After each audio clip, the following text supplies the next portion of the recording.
You just said perfectly fine is not perfect. You use the word fine way more than I do.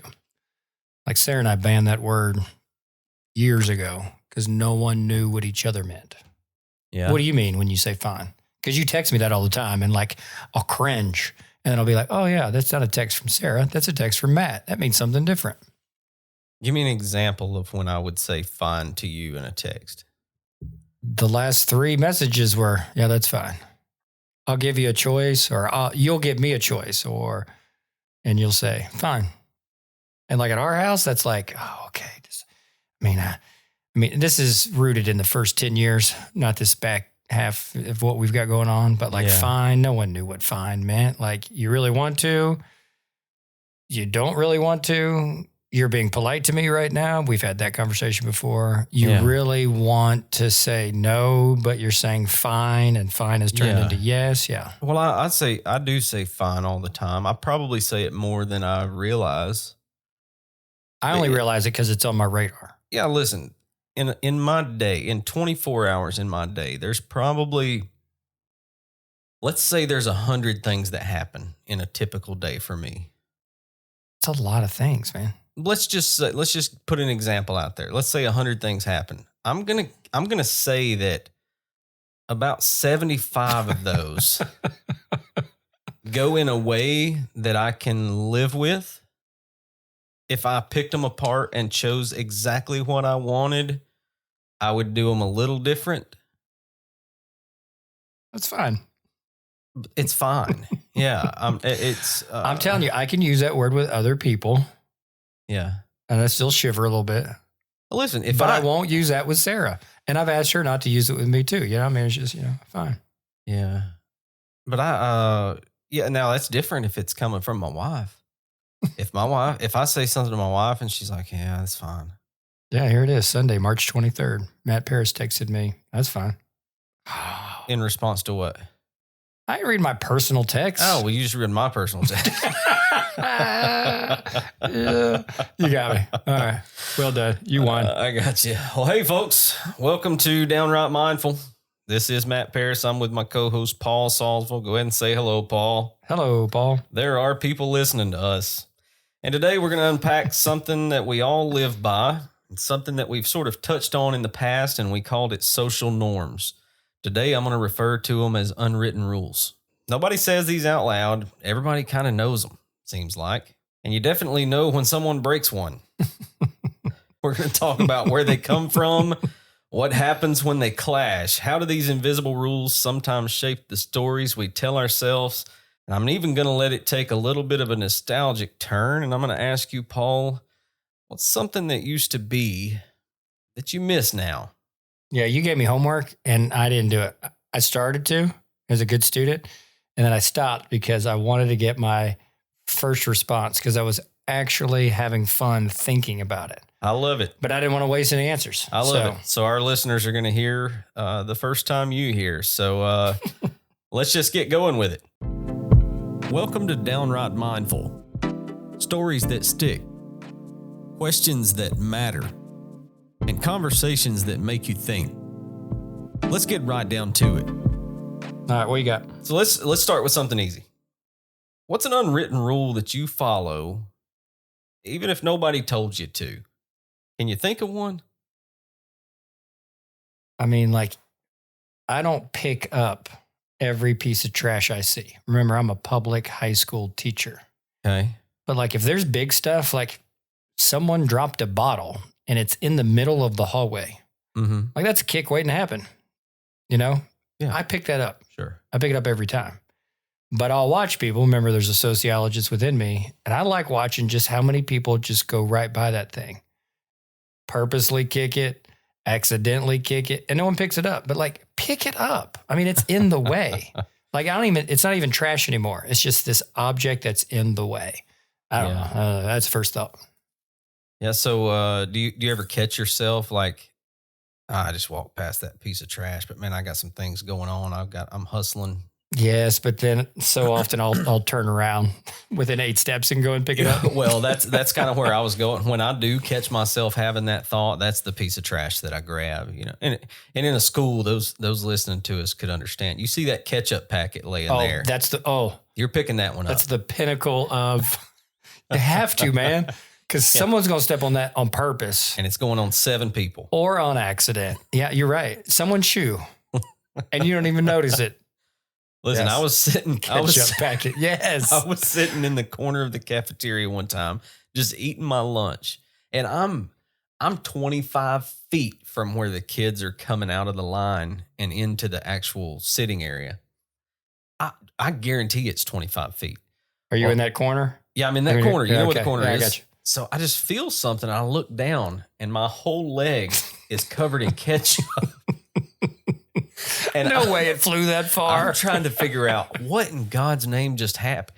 And I look over and in front of, not the first door nearest the table I'm sitting at, but like the next door, there's a ketchup packet right there. And I can just see, it's like reading blood spatter, man. It's just, I was like, oh my word. I just got assaulted. Oh, that's so funny. That's why we pick it up. That's the point. So to all those folks who pass up on stuff, just pick it up. Yeah. Give me something that's not so physical, something that's not, a teacher in a school building or you're just a guy out here navigating life. Can you think of something? I'll give you one. As men, we walk into public restrooms all the time and there's 6 urinals there and there's some guy over to the far right.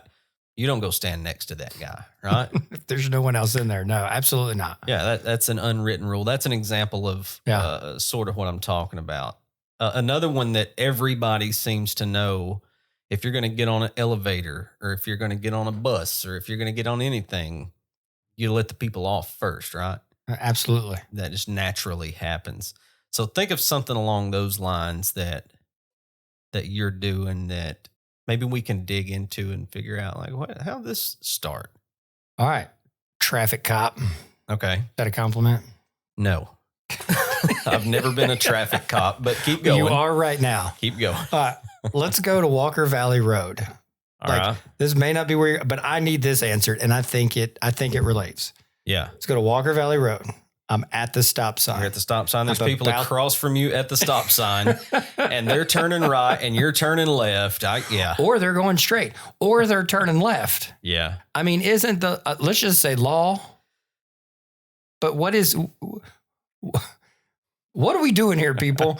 Okay, because whoever gets there first. Sure. Yes. Yes. But like, if I'm turning left and you're turning right, and you got there a little bit after me, I'm gonna give it to you. Because I want to make sure you get through because I don't want us to get our wires crossed. Yeah. And I have to stop in the middle of this intersection where I just drove to your house and there's a truck to the right because there was another accident right there.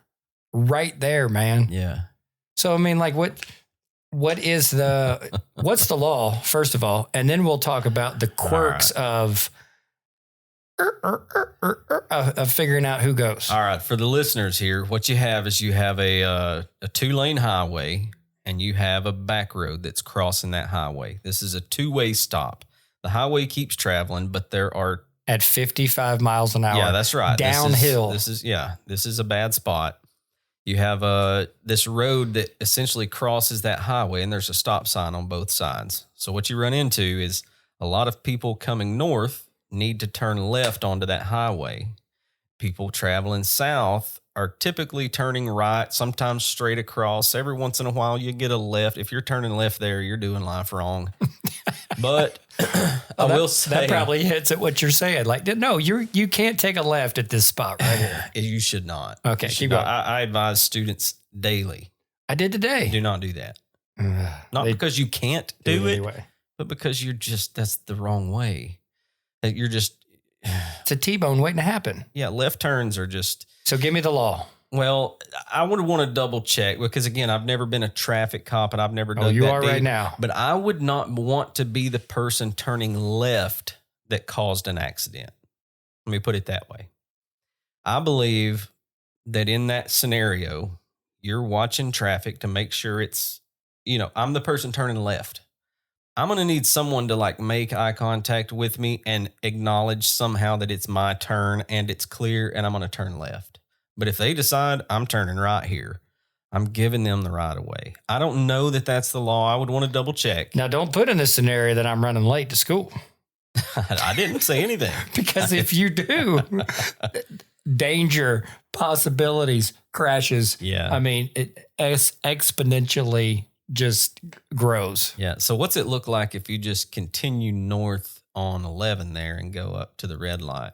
Oh, that's what I almost always do now. Yeah. But like if I need to cut off 2 minutes because I got bus duty, yeah, well sure. then I'm going to cut it off and I'm going to see if I get lucky enough at the left to just get through. Yeah. Yeah. But there are a lot of, gosh, I would like to think of some more specifically to do with traffic. Here's one. Or even go ahead. I was going to go to Benton Pike in the 4-way stop. Okay. Benton Pike, like over near Michigan Avenue. Yeah. There's some more pretty specific rules, I think, about 4-way stops. Okay. Well, give me something. Well, it goes, what is it? Let's see. Is it counterclockwise? I've never heard that in my life. It was just first come, first serve.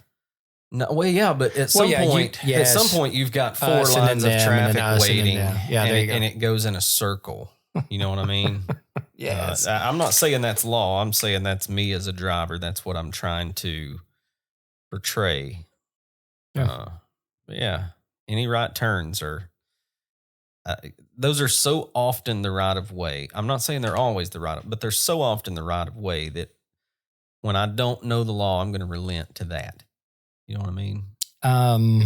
You want to stay on traffic, or you want me to give me another example of? Yeah, I would love to get off of traffic. Okay. But I was going to say places that say you're on a 4-lane highway and you're going to make a U-turn. Yeah. You typically go to the far side of that U-turn. You understand what I mean? Sure. Yes. But not everybody does. Let me tell you how I learned that. With a couple other teenage boys with me when I first started driving, was making a U-turn on a highway here in town. And there was a guy coming the opposite direction that was trying to do the same thing, but I was blocking his view because I didn't go to the far side. That's right. And that's why you don't do that. He put his truck in park, got out of his car and walked over to my window and said, "Hey, brother, just letting you know, you're supposed to come up to this." He said it as polite as you've ever imagined in your life. And that's who I want to be. Part of me was like, is this guy being but like, yeah, I didn't know that. And thanks, buddy. You know? So yeah, he taught me, that's a good one. He taught me that rule. Yeah. Keep going. Give me something else. There's definitely one person listening that isn't following these rules at all. They get to the stop sign, they go, especially on that U-turn you just described. Yeah. And if you're in Michigan, then it's just, it's just. Yeah, for sure. All right. How about like at church and you're a regular attender and I'm a regular attender? We're not talking about visitors, but you can't sit in someone else's row. Yeah. You can't know that person and know that they go to that service and sit in that row. You can't sit in those seats. I mean, you can, and maybe you should. But what you're saying is if you and I regularly attend the same service, you know, that's my family's row. You know where I sit. I know where you sit. And now you've sat in my seat. My seat. That's my pew. Yeah. What are you doing there? Me personally, yeah, it's not even a thought. It's not even a thought. I grew up in a place where you'd have a couple families in that small Baptist church that really thought they had, and sometimes their name was on the pew. You remember the little placards on the side? This pew was donated by the such and such family. That's right. Well, that doesn't mean nothing to me. Yeah.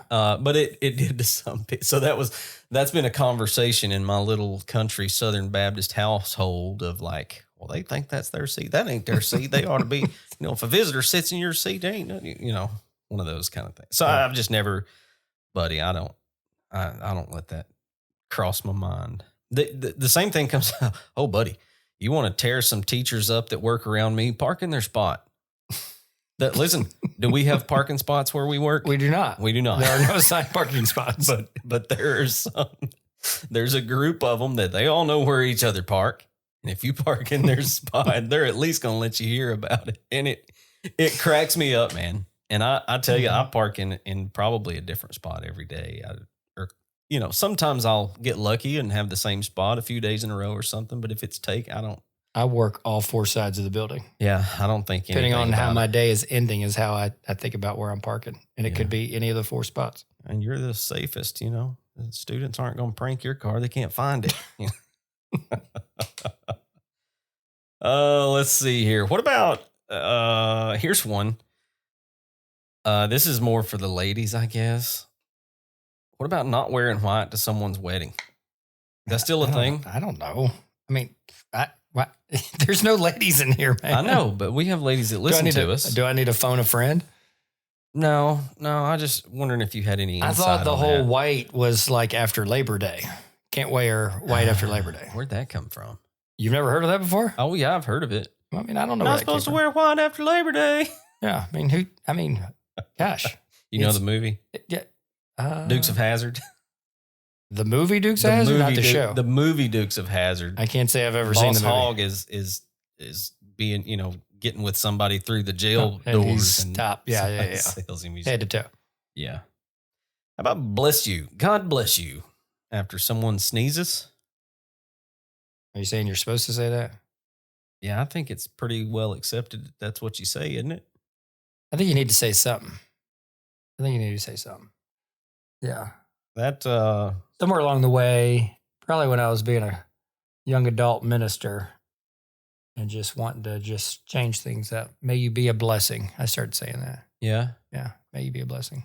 So a few of these, I kind of looked, trying to figure out, okay, when did this start? Because some of them, they just happen naturally. The whole elevator and bus thing, that's just common sense, and it just becomes habit.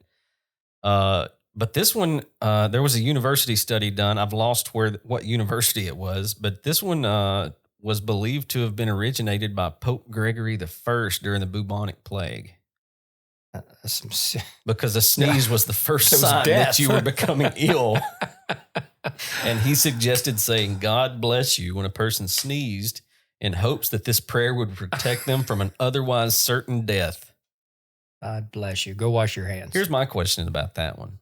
Whatever it is that you say, kazoo type, bless you. Oh, coming down with it there. Whatever you say, I don't know. How many times do you say this? Someone sneezes. Oh, bless you. Oh, and then they sneeze 4 minutes later. They sneeze again. Yeah. Oh, bless you. I'd say, no, you're asking, so let's think about it. Yeah, I'm asking. Me personally, probably 3. That's the 6th sneeze. I'm not going to keep saying bless you. Now, there are people that will. Yeah. And in my head, I'm thinking, no, just get them a Kleenex. That's the best we can do right now. Yeah. Yeah. I would, there's the me in public to the people that I'm not sort of teaching how to do life. And then there's the me that's Kyler's dad. Like if that guy as a kid sneezes 3 times, I'm going to be like, hey buddy, probably need to go blow your nose or something. And he'll tell you that. But I'll give you 2. I'll give you 2 for sure. Yeah. Let's see. Where was I here? I think I've pretty much made it through. Oh yeah, we got one. Talking on speakerphone in public. Does that bug you? A lot. Does it? A lot. Yeah. You ran into that before? I don't want to be in your conversation.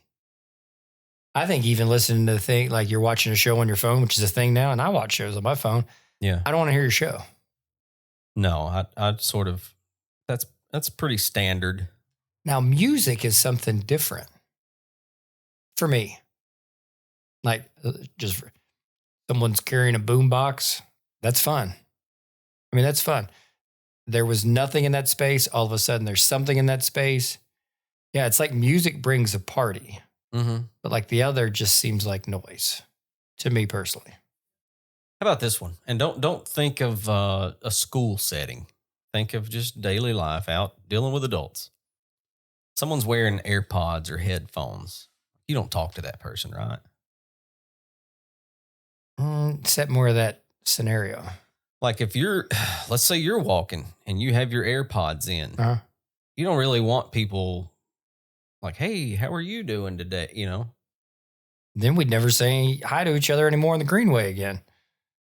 Or if you were open to that, you would walk with no ears on, right? Yeah, I do that sometimes because I Yeah. like saying hi to people even strangers.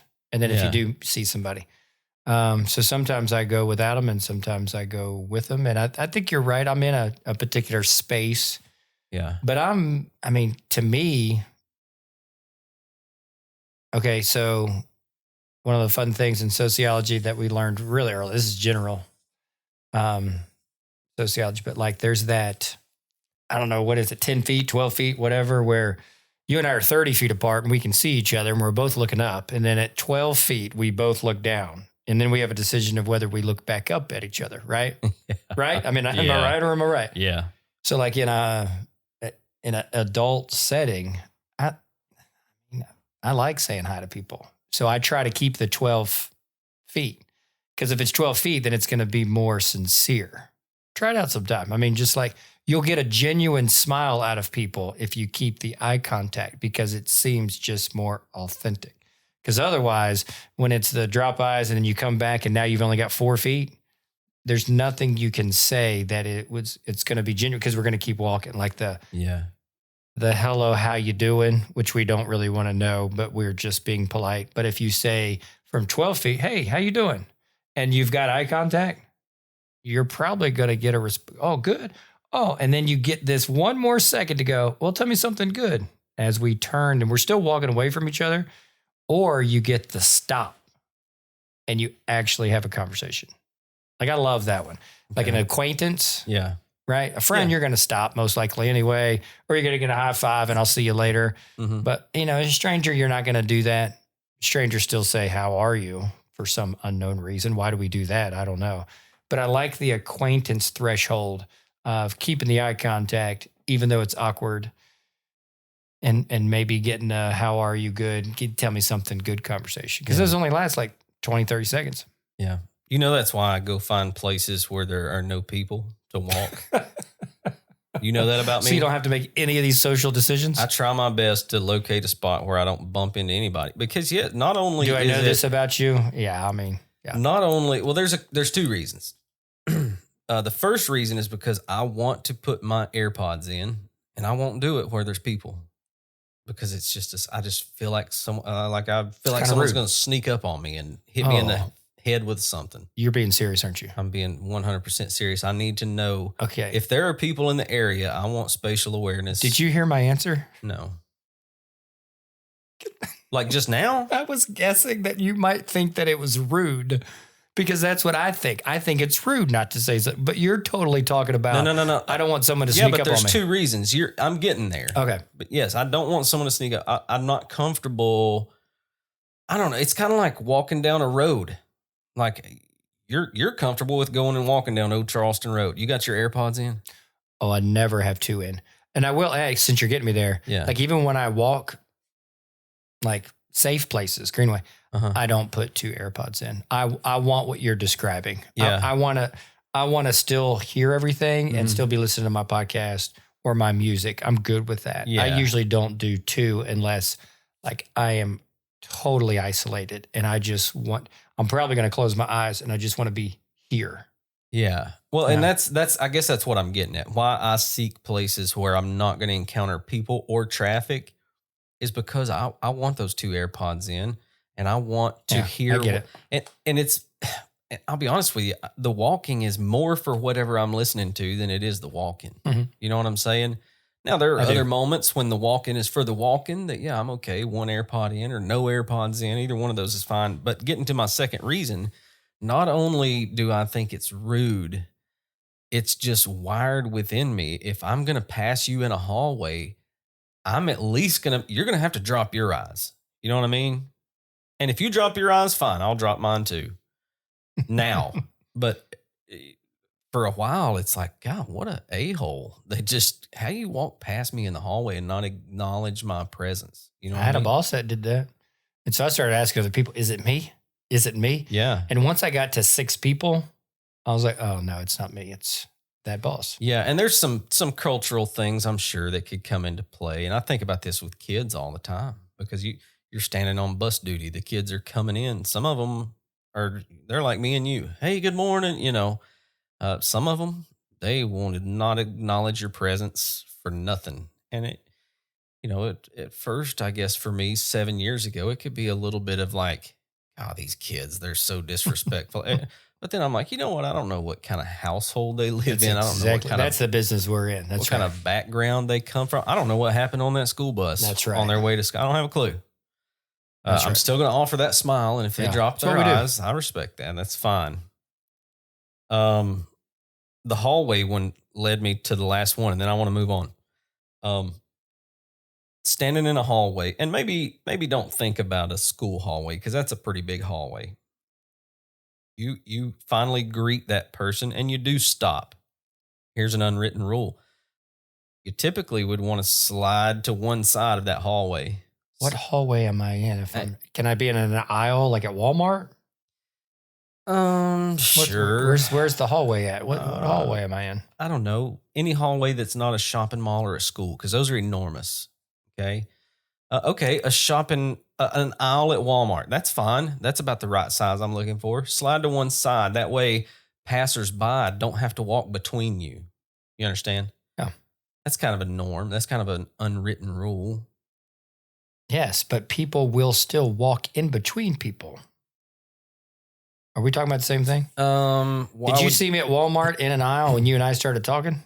Yeah, but what I'm saying is I'm not going to stand on one side of the aisle and you stand on the other. Yeah. Because then people are going to walk between us. Yeah. And they're going to feel like they're like butting into our conversation. I feel like it's your level of intimacy. Like if we're straight up acquaintances and I know you from work, but I don't know you, people tend to stay across the aisle and let people walk through. There's a certain comfort level there. Okay. But like, I think friendships will come all the way over here. I don't know. Maybe it's the other way around. I don't know. Yeah. But I don't like it when there's enough space to walk around and people walk through anyway. Did you get that one? Yeah. So I'll go midway and you're on one side and there's plenty of space to go behind me because I'm in the middle, but people will still walk through. Yeah. There's someone standing in the center of the hall. Yeah, but walk around me, not walk through my conversation. Slide over to the side, buddy.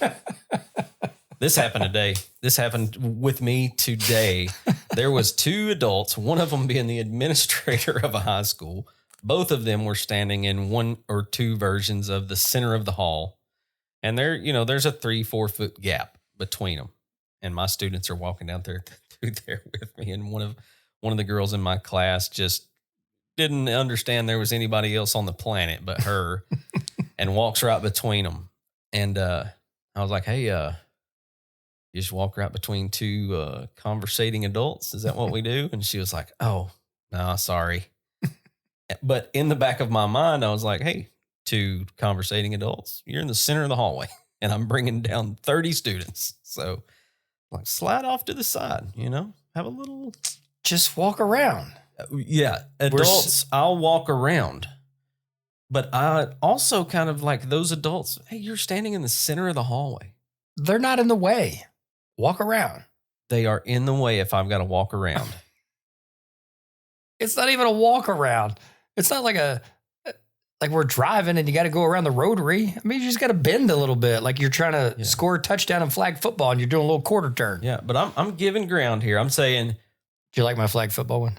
We watched a video with my flag football girls of how to do quarter turns and half turns and full spins. Flip their hips. Yeah, that's what I'm saying. Yes. Flip your hips in the hallway. Yeah, I will. And do a little karaoke. I do all the time. So I'm giving. Now, what I'm asking is to get something back. Give me something back and just take that same conversation 2 feet to the right. And I don't have to move. I just walk. I could walk 12 people down through here. I got nothing left. Hey, you ever broke some unwritten rules and just like froze the room? Can you think of a time? This is a tough one. Being a deacon in a meeting and being the only no vote. Well, that leads me to my next question. I mean, that's happened twice. Yeah. That was. You comfortable with that even years later? Oh, right now, 100%. Even in the moment, 100%.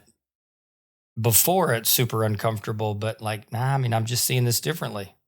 And I know there were other folks in the room that saw it similar to me. I know it because afterwards they told me. But I'm I'm going to go here. I'm going to be asked why, because that's what we do. And I'm going to share. And then we're going to carry on because, I mean, in these settings that were created, it was, majority rule. So there was just something about that just didn't seem like it fit. And I had come to the place of my life where I had found my voice.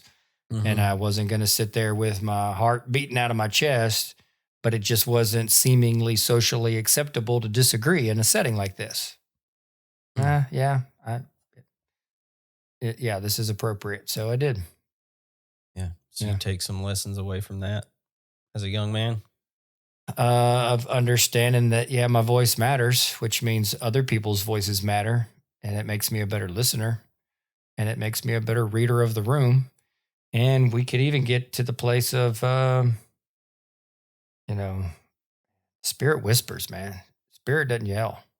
Mm-hmm. And spirit doesn't come in the hurricane, the tornado, the tsunami. Spirit comes in the whisper. Mm-hmm. And there wasn't a lot of whispers in that space that I was in at that time. Yeah. So, So my next question to you was going to be about these unwritten rules sort of colliding with each other. Like, you have been a hugger. Is that right? Yeah. Not my whole life, but yeah. We've talked before about reading the room and navigating that, because sometimes you're going to run across someone who's not a hugger. You've already hit on eye contact. And eye contact, I say all the time in my classroom when talking about interview techniques and body language. I'll say eye contact is a fickle beast. And my kids are like, well, what's that expression? They've never heard that. Eye contact Hold on, neither have I. A fickle beast? Did you never heard that up term? No, I mean, there's enough context for me to okay, yeah, I get it. Yeah, it's, let's see, how would I define that without looking anything up? So it's something that could be easily overdone or underdone. You got to hit it just right. Yeah, I get it. But yeah, where'd you come up with that phrase? Did you come up with that phrase? Absolutely not. Where'd you come up with that phrase? I've heard it all my life about 1,000 different things. Hey, so voting no in a room full of deacons when everybody else is voting yes, that's a fickle beast. You better be careful. Yeah, I mean, I get your contact. Yeah. But I'm doing that thing of where'd you get that from? Yeah, I got you. Okay. I don't know. I just picked it up. I've just heard it all my life. I may be completely using it wrong. I'm open to that. I don't know. How many beasts are actually fickle? Yeah, I don't know. I don't know. I think they're kind of wild. Yeah. You're juxtaposing two different dynamics. It's a fun phrase. Yeah. You take a beast that's raised in the wild and you put that sucker in captivity and you don't know what you're doing, they're liable to be not so much of a beast after a while, Think it would be fickle? Yeah. I think the opposite's true as well. Picky? I think if you raised that beast in captivity and had it healthy and then turned it out in the wild, it'd be negative impact, negative consequence. Where am I going? What happened here? That beast is dead. We've derailed. That beast has died. I'm sorry. Let's shift gears for just a second. Okay. I want to ask you a question that sort of changes gears. We can hold those reins and keep it to sort of the theme in which we've been talking for the past few minutes, but I want to talk about sort of the stories that we tell ourselves. And I'll give you an example of what I'm going to ask you first to help you think of something. We've been talking about unwritten rules and the things that we believe, and some of them we can track back to, I learned this in this way. And some of them, that's just the way it is. Well, what about the things that you believe about yourself? The stories you tell yourself? And the example I'm going to give you, it doesn't go to my core, but it's something I used to say a lot. And it was absolutely idiotic looking back. And I probably picked it up from hearing some other ill-informed people saying it. But I used to say, I don't care what people think about me. I don't care what you think about me. And looking back now, there couldn't be anything less true about Matt Paris, if I'm being honest. Yeah, sure. And if I take some more time, I could think of some other things that here's another one. And sometimes I got to be careful. It's the digging down, looking at my behavior and digging down to the root between intention and action. Because I wake up every morning and I'm the cowboy with the white hat on. I'm a good guy, man. I'm the nicest guy on the planet. But if I get to the end of my day and I look back at the perspective other people have at me, I don't know. Did I smile? Did I say hello? Did I greet someone with a good morning? Did I respond to them well when they came to me needing something? Was I considerate of, because this dealing with students and people are the same. Sometimes they say stuff to you and they mean something else. Sure. Was I slowing down enough and considering their presence and their conversation? I'm thinking, Mr. Rogers, the most important thing I'm doing right now is speaking to you. Do I do that often? So I think that's kind of a lie that I tell myself. I think my intentions are to be the nicest guy on the planet, but I think I fall short a lot. Now I'm not beating myself up. I'm okay. I'm still a pretty good dude. But that's something that I have told myself for a long time, and I believed it. But the more I grow and consider, the more I can see that no matter how good my heart was, my actions and what I'm actually doing in interactions with other people don't really line up with my heart. You got anything? Some story you've told yourself, something you've believed about yourself, or about anything else that has just come up in retrospect? Is that the right word? Yeah, Could just be not true.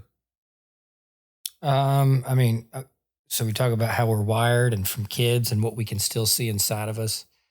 Like even as a little fella, I started playing rag ball, t-ball at 5, regular baseball on the tee at 6, kid pitch in Ohio at 7. Yeah. At 7, man.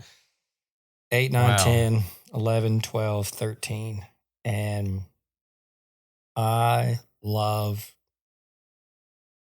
practice. And I just love repetition. Mm-hmm. And there was always a voice in my head that's not enough. Do it again. That's not enough. Do it 3 more times. But I can remember being a 9-year-old. And we lived in this one house. So this would get me to 5th grade. So I'd be 10 at this point. But this wiring was already in me. But we had one of these driveways where you come down and then you take a left into the garage. And so there's a retaining wall right there. And it was perfect. Mm-hmm. I could throw a baseball off that wall and just work on grounders all day long. Going to my right, going to my left. And then I could come into the garage and I can pitch and it bounced right off that wall and right back to me. Just over and over. And like I'm by myself. So this connects to all those times I've ever told you about like loving to be by myself. Yeah. Like I was loving doing that, but there was this voice that kept saying, that's not enough. That's not enough. That's not enough. Because I knew I was always getting ready for the next game. Mm-hmm. Right.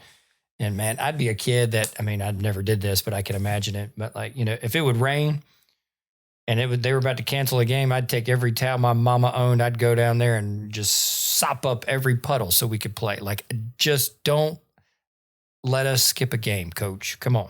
Mm-hmm. Because I've been thrown against this wall and thrown against this wall. But that voice of that's not enough got into like writing papers, writing sermons. Go with me on this. Mm-hmm. That's not enough. Got into now I'm playing college basketball and it's still there. That's not enough. And so that's not enough would be I just got done working out. I just got done lifting. I just got done running. That's not enough. Ugh, man. Like now it's becoming this oppressive weight of what is enough? Well, when the scoreboard says you win every time, come on, man. Right? But like, where did that notion even come from? That's not enough. Do 3 more. And if that third one isn't a perfect strike or a perfect swish or the perfect sentence, because I'd love to write some essays and I didn't care. But when I got into this idea of the things that I love to do, but time didn't exist, but I'm telling myself that's not enough. So I would be done doing something I loved, but yet walk away feeling still angsty. Gosh, that's terrible. That's miserable. I feel for that kid. I feel for that 15-year-old. I feel for that 20-year-old, right? Yeah. But I think for me, having kids, you begin to discover that. What was the first line we used as soon as we turned on today? What'd you say? Perfect. Or what did I say? Fine. So I said something's That's perfectly fine. Yeah. And perfectly fine isn't perfect. And I said that with affection in my tone, just so you know, because I love that. I love that. Oh, that's perfectly fine. Because it doesn't have to be perfect. That's right. Okay, but it's an upgrade from fine, which we don't use in our house. But yeah, that's cool. Because like there is these moments where, yeah, that's enough. Because we'll be back. Because we love the game. We love each other. We shall return. We don't have to be perfect. So I really needed that. And, I'll give credit where credit is due. Therapy helped me get to these places where we go, how are you defining enough? So, yeah, that's that. Yeah. You miss that guy at all? Well, I still am that guy. Yeah. Yeah, that voice is still within me. And sometimes I need him because he's a great collaborator. He really is. He's a terrible friend, but he's a great business partner. Yeah. Because, man, he helps me get stuff done. If I'm crafting something, gosh, I need him in my corner because he'll go, look at that again. Yeah. Reread that. Yeah, we can craft that a little bit better. But like when I'm if I'm in the yard or like my fence, again, gosh, it gets battered by the wind. And so this other piece, but when I get out there and I have to like do some handiwork, some Bob the Builder stuff, that guy, you got to hit the road. Because when I'm working on my house and there's anything that I can get done as a mediator before I have to call somebody and spend my hard-earned money, yeah, good enough works every time. Good enough is good for me. And so that guy shows up and can like, hey, he's not mean because he knows the healing process, but he tells that fella, like, you need to step aside. We're not crafting something. Okay, we're just trying to fix something. Yeah. So, yeah, that's been a journey. Yeah, that was a good question. Do you miss that guy? Yeah, that guy ain't gone. Yeah. No, he's still there. You're just more aware that he's there and you kind of keep him in. Did you ever see A Beautiful Mind with Russell Crowe? Man, gosh, I can picture everything about that movie, but I couldn't tell you once. I don't know if it's just been so long or if I just never watched it all through. I couldn't tell you even the premise of it. Based on a true story, buddy. And I read the book. So those that watched the movie, it's a good movie. The story, man, there's some darker places to John Nash. But like, I mean, he just saw people that just weren't real. Like, I don't see people that aren't real, but like he had real interactions that affected his work life, his marriage, his parenting. Like, okay, yeah. So like that's not me, but we all have voices. And there's a podcast that I listen to that this lady talks a lot of just go ahead and personify fear. Talk to fear. Talk to fear like they're in the room. You might not end up befriending fear. Talk to doubt that way. Talk to your anxiety that way. Make it come alive. And see them for what they are, not for what we usually do in our silence. We make them more than what they are. Like fear can save our dang life. Sure. And fear can rob us of life. Mm-hmm. Right? Doubt can rob us of a faith-filled journey. And doubt can take us deeper into faith. So if we can get to that place where we can learn to communicate with all of these interactions within us, and I'm learning to do that. And in that specific area that you brought up, yeah, I've learned to communicate pretty well with that guy and know when to listen and know when to say, hey, I'll holler at you when I need you. Yeah. So keeping along the themes, the things we say about ourselves, the stories we tell ourselves.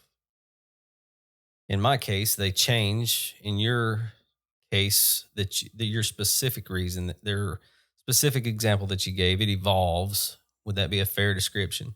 Sure. So, how about the more surface like societal norms? Tell me something. We've spoke before about sort of the wild times that you and I, even though we're a few years different in age, that we grew up in. We grew up without cell phones or PlayStations or the internet and all kinds but now we live in the We grew up with bikes and G.I. Joe, man. I mean, at least that was my upbringing. So what I want to ask you is, any genre, any perspective, just in that time frame, tell me something that's gone that you miss. We may travel back to the 80s. Give me something nostalgic to you. You can go back to the 80s. You could go back as fast as things are moving. You could go back to 2017. Here's something I don't see very often. So me and two buddies hop on a bike and we travel over to another neighborhood. And there's 3-4 dudes on a bike. And we just stop because you're on a bike and I'm on a bike. We don't just roll by. We all up to. Now we about to go over here. And you might know them. You might not know them. Well, let's go. And we go travel to another neighborhood. And you might run into one kid who's on a bike. And we all stop and talk to this kid on the bike. Hey, you want to come? And that kid may say no. He might say yes. And I mean, you could run into 4 or 5 groups a day just riding bikes. And I mean, this is Monroe, Ohio growing up. This is Carlisle, Ohio growing up. Hey, let's go throw some rocks at the train. Anybody got a penny in your pocket? Let's go put it on the rail. Right? I mean, like, let's just go. Right? Let's go ride through the cornfield. And we were all just riding bikes through the cornfield. You know how hard it is to ride a bike through a cornfield? I could imagine. I mean, it's just, so, I mean, like, we're talking full corn and we're talking like, it's been harvested corn, but I mean, like, it's Ohio. So go with me on this. Yeah. But like, I don't see people traveling from one neighborhood to another neighborhood and just hooking up and playing. Like mutual friend, Monty Davis. He's daddy, right? Grew up in my neighborhood, like the house I live in. You take a turn, there's his house. Your current house. Yeah. Okay. Yeah. I got you. And I mean, he's told me stories. Oh yeah, man, we used to ride our bike up, Bow Street, and we'd come over here and go here and do this. And, Bowman Hills is more than just that right there. You know that, right? It crosses over and you can go across, Coe Street into these. And I mean, he was just telling me, like, he was describing what I just described to you in Monroe, Ohio. And Monty's a few years older than me. So I mean, like, that's a thing. And I don't see that. Yeah. If I ever told you that Monty Davis, outside of the loved ones that I have to rank high, Monty Davis is in my probably top 10 people of all time. Hey, he's pretty amazing. I love that dude. Yep. Shout out to Monty. Hope he listens to us. Tell me something you don't miss about that time. Those awesome days where you're finding other dudes and they're teaching you different ways to have fun and you're teaching them. What's something you don't miss? Really small black and white TVs in the kitchen. Did y'all ever have one of these? First of all, did you ever have a black and white TV? Gosh, I had to, right? I mean, I don't know. I mean, that it's gap that you and I have. We didn't. I mean, that's a 7-year gap. It's possible that we didn't. You remember a black and white TV at Mamaw's house, maybe? Sure, yeah. Okay, so black and white. Come on, watching TV in black and white? Yeah, I can't testify that that's true for me. I can't. I know it is for me. I mean, watching Saturday morning cartoons on a small black and white TV. Yeah. Yeah. I don't miss that. You know how fun it is having these flat screen HD TV. I mean, it's just fun to watch. I mean, it's kind of a movie experience within your home that we now take for granted. Yeah. So when I was thinking about this earlier today, that's one of the things for me. Because about me, I've already said, I don't. Anybody that knows me knows that I'm all about some people sometimes, but I'm not so much about people that I enjoy going to the movie theater.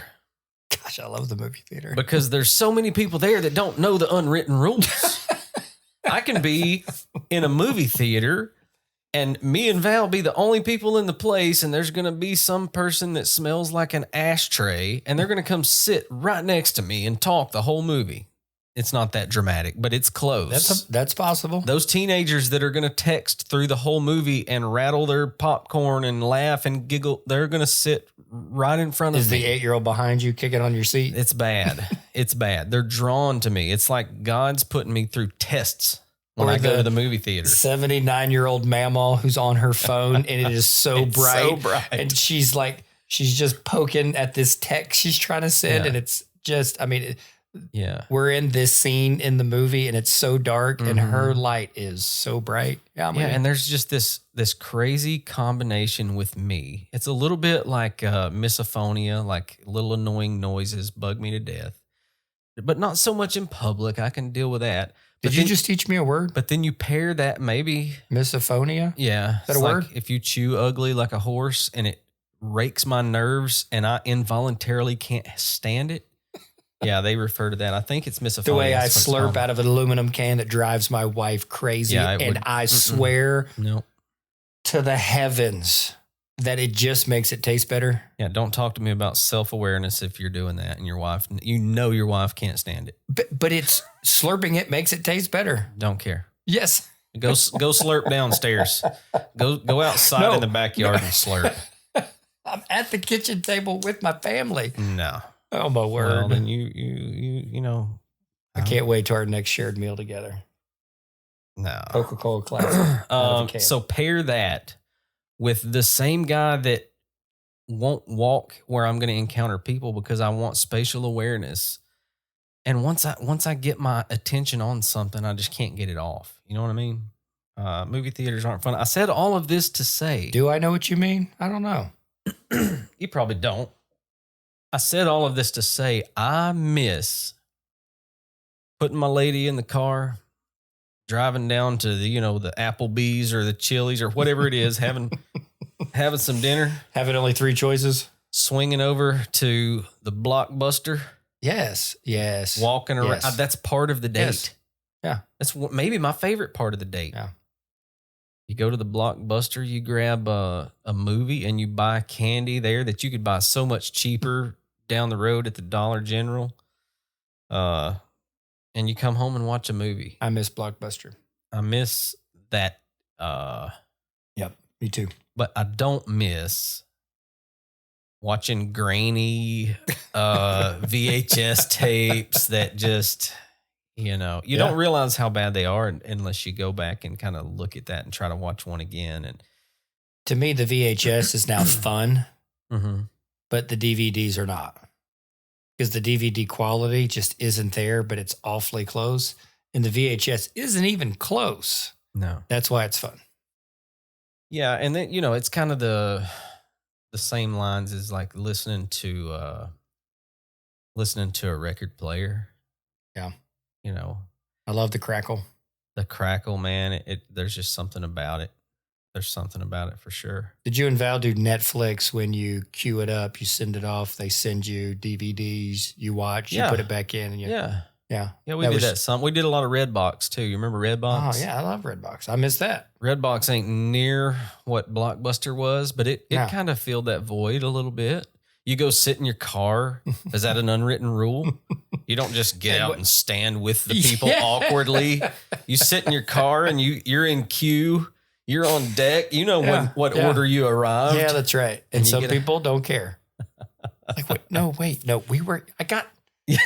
my 10-year-old is waiting. Yes. We could do this all day. Yeah. We could do this all day. But hey, let me talk to listeners for a second. This week, hey, let me challenge you to pay attention to some rules you're following without realizing it. I want you to, as you go throughout your week, ask yourself, where'd I get this rule from? And is it serving me or is it stifling me? If it's not helping anymore, maybe it's time to let it go. Also, as always, if this episode stirred something up, send us a message. Share it with someone who still holds the door open for strangers. And tell us, What's an unwritten rule you live by? And we might read a few of those in the next one if you leave those in your comments. Always, we ask for your honest reviews, and we thank you for listening. You got anything to add, Professor? No, that was fun. We could certainly keep going for that. So I think this is a conversation that just gets paused. We ain't stopping. Well, that's how we started, so we'll stop that way. Let's press pause. Man, that's downright mindful.